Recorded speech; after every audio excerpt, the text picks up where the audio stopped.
Hey everybody, we got the RO system working right now for the sap. We're converting sap to more dense sap. That's basically it. We're improving the sugar content of the sap from probably like 1.2-ish bricks up to probably about 6 or 7 bricks to measure sugar content. Let's see if I can do this way. Hi, everybody. So here's what we're doing. We're concentrating the sap that I collected from the trees with this reverse osmosis machine, and I'm going to tell you how it's done. So this RO system was from the RO guys, makers of the RO bucket, Carl and his buddy there, who are awesome guys. So what I'm doing here, first let me start by saying I go collect the sap from the buckets on the trees, and I bring them in here with 5-gallon buckets using that yoke and dump it into the cooler, and I pump it from the cooler up through a stainless steel mesh screen, which is not there now because I'm using the RO system. And it gets stored in this big old cube. So we started with about 190 gallons of sap today, and I just got the RO up and running for the first time this season. So what's going on with the RO? Okay, so what happens is, I see this blue hose here. It goes down into the tank, and there's a pickup inside the tank with a filter on it, kind of about yay big. And that pipe, that tube, goes here to this pump, which, as you can see, is plugged in. That pump pumps the sap out through here, up through this tube, into the pre-filter. I can't remember how many microns that is, but pre-filter. Comes through here so we can monitor our pressure, which is right now about 110 psi. And you know what? I'm going to shut this off for a second, just so that we don't have all that noise. And then the sap comes in to this first RO membrane, and it gets separated. So what does not go through the membrane is the concentrated sap.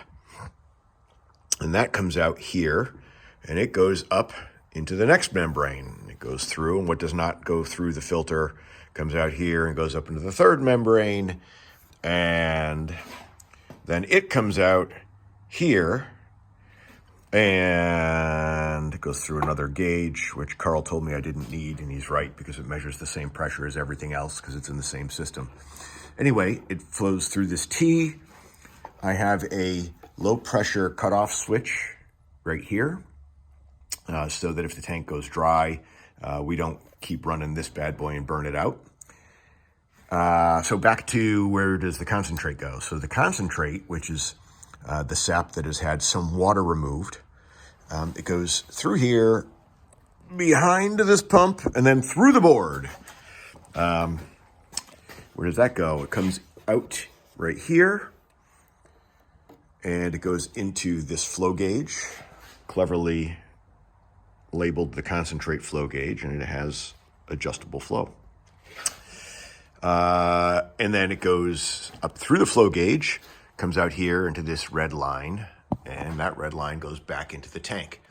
So the sap that came out got concentrated by running through these RO membranes, and then it gets pumped back in the tank, where it will continue to get more and more concentrated. So what comes out of the sap that doesn't get pumped back into the tank? Well, that's easy. Water. So it's literally pure water. So coming out of the other part of this, what did go through the filter, because it has smaller molecules, is the water. And the water comes through here, comes out through this one, goes into the same line, comes out through this one, goes into the same line. And then I have a couple of ways to direct that pure water, also called permeate. So permeate, pure water. I could run it into a bucket at the end of that hose. I got a little shut off. Or it can go through here, which I could also shut off. And it goes into the back of this gauge, comes up through the gauge, comes out through the gauge. And normally this would go out through that little hole in this window sash. And I pump it outside because I don't need it. But first, I pump it up over the tank and down into this 60-gallon drum because I need to fill that up full of permeate water, which is pure water, because I will need it at the end of the season to flush out my RO system. So there you go. That's about it. We're going to run this thing for about 24 hours, and that what used to be 190 gallons will get down to, well, I don't know, about, where are we? Somewhere around 40 gallons. And it will be significantly more concentrated. So we're going to save all the good parts of the sap, which is the sugar.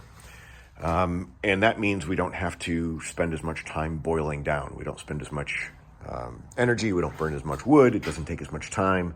And we can just let this thing sort of run all night by itself. After, of course, we clamp the lines in place, because one day I forgot to do that. And holy smokes, the sap was all over the floor of the garage. I lost my whole cube full of sap. So that's it. Hope you enjoyed the video. Sorry it was so long, but hopefully you got something out of it. See you guys. Bruh.